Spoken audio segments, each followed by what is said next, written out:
Hello, नमस्ते. कसा आहात सगळे? छान ना? मी पण मस्त आहे. आज आपण पैसेला कसं आपल्याकडे अट्रॅक्ट करायचं ह्याच्याबद्दल थोडंसं विचार करूया. आणि हे सगळे प्रूव्हन मेथड्स आहेत.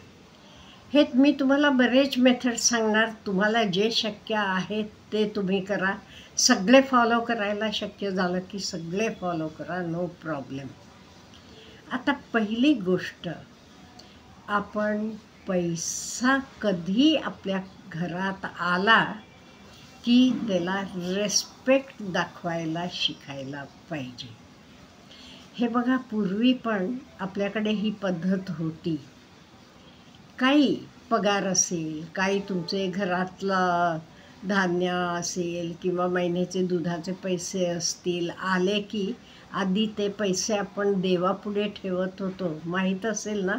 माझे पिढीतले लोकांना तरी नक्की माहीत असेल, नवीन पिढीचं मला माहीत नाही. आपण पहिल्यांदा ते पैसे देवापुढे ठेवत होतो. हल्ली सगळे पगार बिगार सगळे अकाउंटवरच जमा होतात, काही कॅश हातात येत नाही. त्यामुळे हल्लीचे मुलांना हे माहीत नाही. त्यांची काही चूक नाही, त्याला सगळ्या पद्धती बदललेल्या आहेत. पूर्वी कसे पगार हातातच मिळायचा, त्यामुळे पगार आला की लगेच ते आधी देवापुढे ठेवायची ही पद्धत होती. हे म्हणजे काय? म्हणजे आपण देवाला थँक्यू मला हे दिल्याबद्दल म्हणून. त्यामुळे पहिली गोष्ट आपण काय करायची, पैसेला रिस्पेक्ट द्यायचं आणि आपल्याला ते पैसे मिळाल्याबद्दल आपण देवाला थँक्यू म्हणायचं.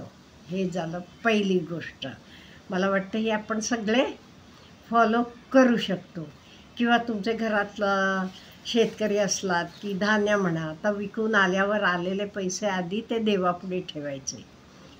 दिस इज फर्स्ट थिंग. आता सेकंड, आपल्याकडे भरपूर आहे ह्याचं आपण लक्षात ठेवायला पाहिजे.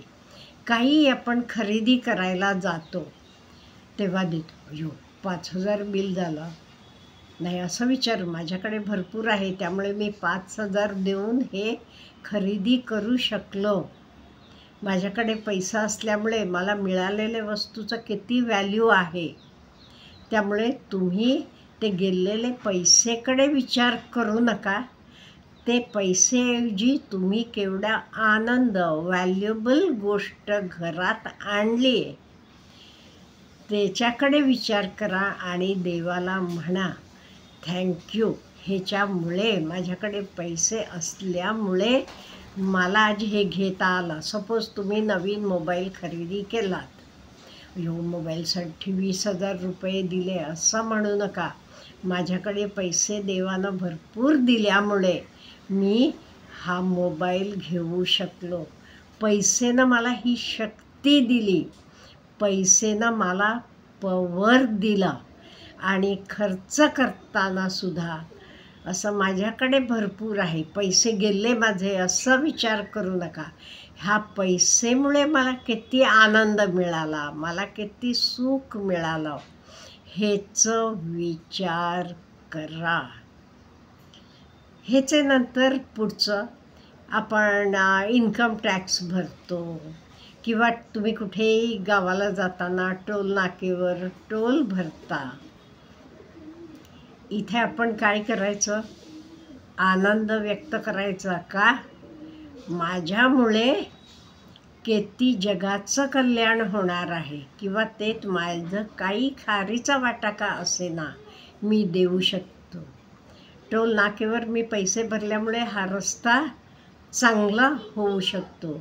इन्कम टॅक्स आपण भरतो त्यामुळे सरकार आपल्याला चांगले रस्ते, पाणी, दिवे हे सगळं देऊ शकते. त्यामुळे जगाचे कल्याणासाठी माझा काय खारीचा वाटा आहे ह्याला आपण आनंद व्यक्त करायचं. आणि त्याच्याशिवाय तुम्ही मेडिटेशन करताना किंवा लॅक्समध्ये असताना तुम्ही कनेक्ट व्हा. कशाशी कनेक्ट व्हा? Connect with abundance. माझ्याकडे भरपूर आहे, देवानं मला भरपूर दिलेलं आहे. ह्याच्यासाठी आनंदी राहा आणि देवाला थँक्यू म्हणा, युनिवर्सला थँक्यू म्हणा, ब्रह्मांडाला थँक्यू म्हणा. नंतरचं पॉईंट म्हणजे जी लोक आपली मदत करतात, कोणी तुमचा लिफ्टमॅन असेल, ड्रायव्हर असेल, तुमचे घरी काम करणारी बाई असेल, असं तुमच्यासाठी जे जे लोक सर्विस करतात ते सगळ्यांना तुमचे मनात आशीर्वादाच्या भावना असू देत. माझ्यासाठी हा माणूस हे करते किंवा माझ्यासाठी ही बाई एवढं राबतीये, तिचं देव चांगलं करू देत, म्हणून आशीर्वादाच्या भावना ते सगळ्यांबद्दल ठेवून घ्या. पुढचं महत्त्वाचं, टाईमली पेमेंट करायला शिका. आता कोणाकडनंही तुम्ही पैसे घेतलेत, 2 महिन्यांनी देतो म्हणालात, तुम्हाला शक्य झालं की महिन्यानंच देऊन टाका ना. 6 महिन्यांनी देतो म्हणालात, तुम्हाला शक्य झालं, तुमच्याकडे पैसे आले, 3 महिन्यानंच देऊन टाका.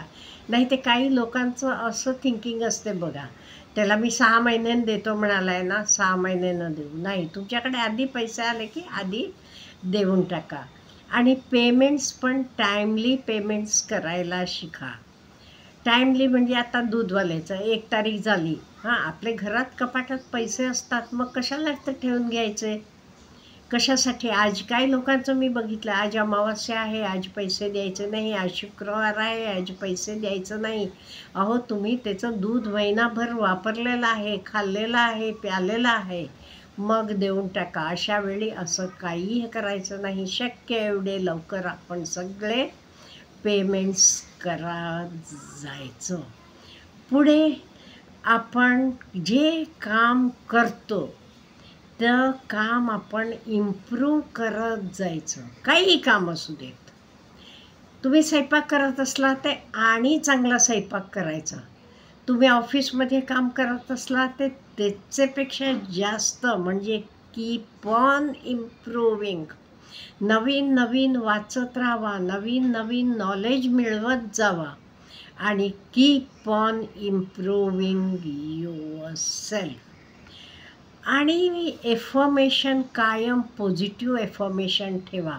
म्हणजे माझ्याकडे भरपूर पैसा आहे, मी श्रीमंत आहे, मला कशाची कमी नाही, माझ्याकडे इन एबंडन्स भरपूर आहे, त्यामुळे हे भरपूर आहे ह्याच्याबद्दल तुम्ही मनात विचार ठेवा. नाही तर आपण म्हणतो पैसे काय झाडाला लागतात का? नाही, माझ्या घरात पैसे झाडालाच लागतात. कुठे हात घाला तुम्ही पैसा मिळतो. माझ्याकडे पैसा भरपूर आहे, इन एबंडन्स आहे, हे कायम तुम्ही लक्षात ठेवा. आणि ह्याच्याशिवाय एक महत्त्वाचं म्हणजे कायम पैसेशी आपली जवळीक निर्माण करा आणि फिजिकल फॉर्ममध्ये पैसेला जवळ करत जावा.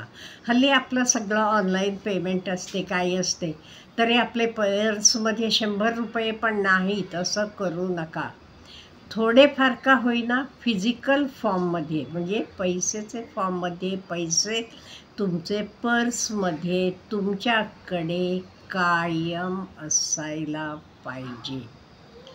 आपण ह्या सगळ्या गोष्टी वापरल्या का नाही, आपण पैसेला आपोआप आपल्याकडे अट्रॅक्ट करतो.